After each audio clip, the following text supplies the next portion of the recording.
And have you ever heard of the Lucifer effect? I heard of Lucifer, but not Lucifer effect. We'll find out more about that in just a moment. It's the notion of how people fall prey to sin and they turn evil, no matter who you are and whether you're leading a country, a company, or you're just an ordinary South African. There may be a catalyst for your change in behavior and change for the worst, that is. So how well do you really know yourself? And would you or wouldn't you ever do something bad if you're put in a compromising situation? Let's find out more. Psychologist Renate Scherrer, as well as research specialist Paul Vorster, are here to explore this topic with us. I mean, you learn something new every day, is it not? And that's something that's quite interesting for me. Let's start with you, Paul. Tell us a bit about this Lucifer effect. Absolutely. It was first coined by Philip Zimbardo, a famous social psychologist. And Zimbardo basically says that any human being, no matter how good we are, myself, you, anyone else, can actually fall prey to darker behavior, sort of evil or immoral behavior, if the right social psychological variables are at play. And what Zimbardo basically said was, he says you get three different types. You get role conformity, so I'm in a particular role or context or situation at work or somewhere else that actually guides my behavior into a more darker realm, slowly but surely, kind of like the frog slowly boiling to death. But also there are other forces, such as the obedience to authority, where people diffuse their responsibility, to an authority figure and don't feel responsible for their actions. And this is another force that plays a role in the Lucifer effect. But it's about the duality of man. We're all got good sides and bad sides. Absolutely. Yeah. Absolutely. And this is what Philip Zimbardo studied. And he's most famous, I think, for the Stanford prisoner experiment, which was actually also one of the most unethical psychology studies ever done in history, but it taught us a lot about how humans fall prey to destructive leaders or individuals that are quite toxic and manipulative, and how easy it is for good people like you and me to do bad things. So the Lucifer effect coins all of these aspects together, group conformity, obedience to authority, as well as role conformity, and how they impact us, so how the external environment turns really good people bad. And of course, I mean, we can talk about how this plays itself out on the African continent with some of our leaders, where those who were once the liberators turned to become oppressors, and I suppose then the definition of good and bad depends on which side of the fence you sit. But let's maybe start there, Renate, and talk about human beings. Does that mean we're inherently good if we're able to go bad, or are we inherently bad? What's your position on that? I think there's always a spectrum. Yeah. People. Some people have more bad characteristics, maybe on the below the surface, and then, as I say, power reveals who you really are. So along the way we get away with things. We may be in an unstable environment. The way in which things are done is acceptable for corruption, all those kind of things, and slowly we almost degrade and we become more and more of what we never thought we would be, or we didn't intend or set out to be. But the thing around, becoming more of who you really are is very true as you look at the failed leaders of the past in big corporations, locally and internationally, is that it starts out with something small and they get away with it, and then they almost become narcissistic and sort of above the law about it. So it's not that they were just triggered one day and they were good and then all of a sudden they're bad. It's a slow process that over time just brings out those bad characteristics. And of course, it's not exclusive to the African continent. This is something the world over. But are some people more prone to bad characteristics than others? Are they more susceptible in some way? Yeah. We often talk about you get bad leaders, mad leaders, and sad leaders, So sad leaders would be your incompetent leader, maybe someone who really doesn't have what it takes to be able to lead people. Bad leaders may be people that are really not nice, and they may be a bit of bullies and so forth with their people. And then you get mad leaders, so maybe people who are psychologically unstable, who are really corrupt, and over time would actually do things only in their own interest and not in the best interest of their people or the organization. So yes, we do unfortunately get those people who in a toxic environment, who create a toxic environment, who thrive in that environment, and then actually become just that kind of oppressive leader or the person that exploits other people. Do you find, Paul, that maybe leaders who enter leadership on a deficit, so whether they have an insecurity because of their childhood, maybe they have a complex on their intellectual ability or their physical looks or whatever the case may be, but when they enter that platform with unresolved issues, they're more prone to then act out and turn bad?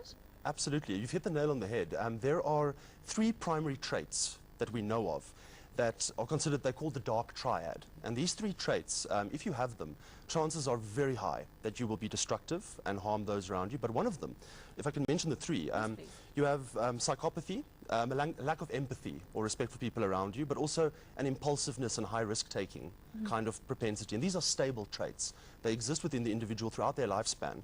The other one is narcissism, having an overinflated sense of self and an ego, a little bit of arrogance. And look, all leaders need a little bit of arrogance. But I think if you combine psychopathy with narcissism, you get a different animal completely. But the last one, which people have argued, is it a trait or is it more of a value orientation, is Machiavellianism, a Machiavellian orientation. And often these types of individuals learn this Machiavellian orientation from a very early age. If I give you an example, it's a dog-eat-dog world out there. It's a survival of the fittest. I have to do what I need to do in order to survive. I've lived in an environment where perhaps I was abused or did not have enough. I have unmet needs, and so it's up to me to strive to meet those needs. And they often look at the world in a very twisted way. Now, if you consider having all 3 those particular traits. Recipe for disaster. It's a recipe for disaster. But the biggest fear, I think, from our side is that these leaders enter organizations, they look good. They really look good. They've got charisma. And they can be manipulative as well, because they know how to play the game. Absolutely. Yeah, you easily fall in love with them. Absolutely, and they look really good, and also they surround themselves with people with similar value orientations. So we can speculate about politics in South Africa, but I think if you are a destructive leader, you have those traits, you want more people like you, around you, but also you don't want them too close to you, so you want to keep a bit of a distance. As soon as they start competing with you, let's remove them from office quickly, you know. And that's the danger, is that what the leader leaves behind once he exits are these structures, these individuals who've come in through the back door that have the same kind of value system, Machiavellian orientation, don't care about those around them. And often the fallout is quite dangerous, and it takes time to turn these organizations around or these institutions around if there has been a destructive leader there. You can imagine, I mean, how do we rate people in organizations? Through performance appraisals, right? Yes. It's people voting on other people, on whether I like you, whether you do your job, etc.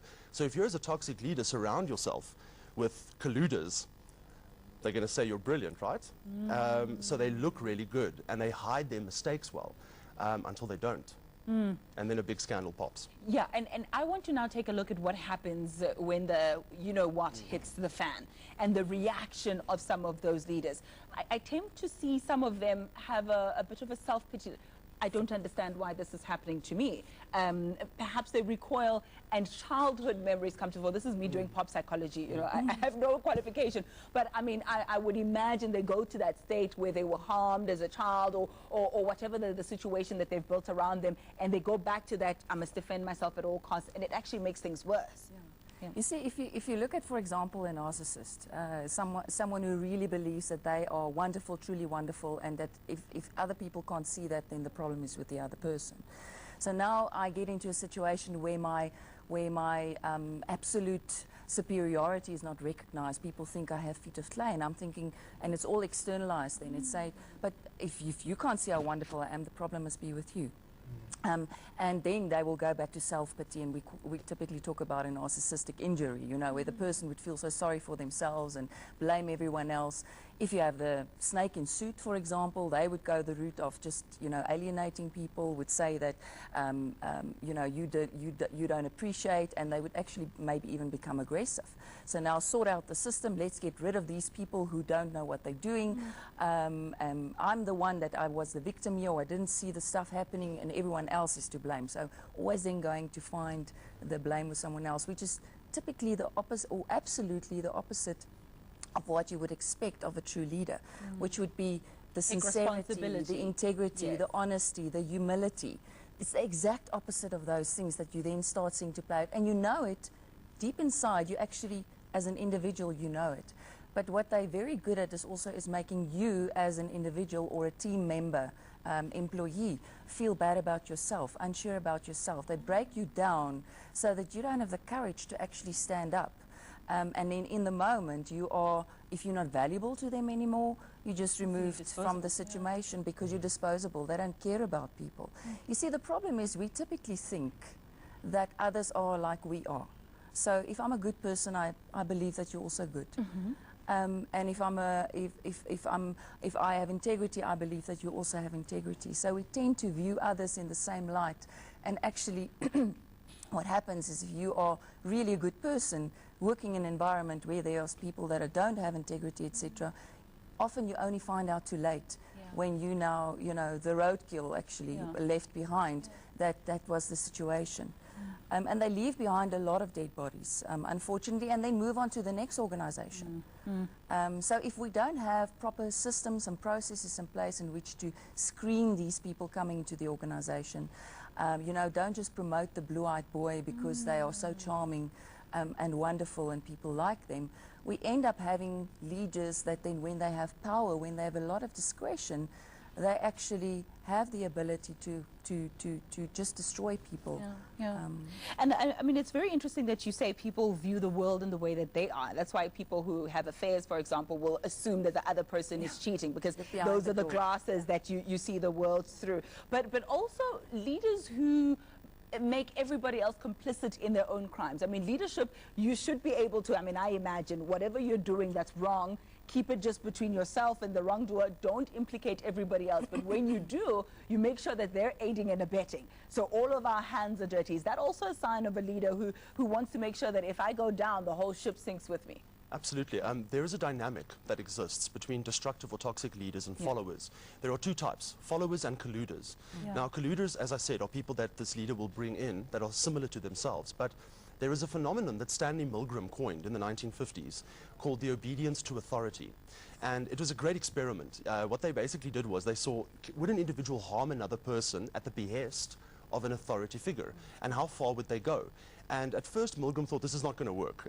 So individuals had to apply electric shocks with a scientist standing in the room with them, telling them to continue, please continue. And he found that 2/3, about 65% of individuals would fake kill the true participant in this exercise. And Milgram said the reason for this is because individuals trust their leaders, implicitly, as Renate has said. They also feel not as responsible. They diffuse their responsibility to that of the leader. I am not as responsible as the leader is, who is residing with me in the room, who is telling me to do something that is perhaps a little bit dubious, but I trust the leader. I am loyal towards the leader. So it's not as much my decision as it is his decision. And I mean, Milgram screened his participants for psychological disorders. They were the most healthy, the best, run-of-the-mill individuals, no clinical symptoms, and over 65% of them. Yeesh. My goodness, that's possibly what happened in Nazi Germany. But very quickly, some of those leaders, especially with narcissism, there was an article that listed the likes of your Donald Trumps, Tlhaoldo Motsoneng, and Jacob Zuma as those displaying narcissistic tendencies. Would you like to add to that list? Would you like to confirm that list very quickly?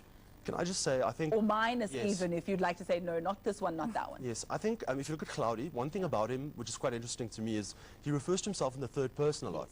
And that is a big indicator, of an egoistic personality. He's sort of, I am Tlhaoldo, and he has this idea of himself. So I would say, in his case, definitely. I think if you look at, and I don't want to speculate too much, but I mean, if you look at President Jacob Zuma, definitely from a selfish orientation, I'm stepping on people around me because I have an agenda that I want to follow, and I don't really care who I'm stepping on. So I think narcissism plays a role there, definitely. But I think, if you look carefully, you'll notice these people all of these individuals were quite selfish in how they operated. Yeah, I think in the political environment, you are just likely to get more of those people that are, pushing their own agenda, just as you would in big corporates. Locally in business world, there's also quite a few examples, and there's been a few recently as well, where people would duck and dive the responsibility in the end. A true leader where they do not stay on the ship, until the end to deal with the fallout. So you're going to put your head on the block and rate Cyril Ramaphosa? Well, from what we've seen so far, and in terms of the the humility in which I think he positions, you know, the road forward, and what he's put on the table, I think everyone's got hope. So the proof will be in the pudding, but good hope. Indeed. I think definitely. I think ethics is about doing what is good for the self and the other, not just for the self. And I think you have to find that point of reasonable greed, if we can name it that. Jeesh. And I think that that Cyril definitely has that ability in him. I think you need to be able to push your agendas in your organization. But I think that he's shown and demonstrated so far that he's willing to change things. He wants to bring back integrity to the ANC itself. And I think those are very, very encouraging signs. And then Tumamina, ne? Yeah, Tumamina, Tumamina. Okay, I love that one. Thank you so much for the chat. We've gone way over time. My apologies for that, but a very interesting discussion. Psychologist Renate Scherrer, as well as research specialist Paul Vorster. Ronald is standing by with your sport. Do stay with us.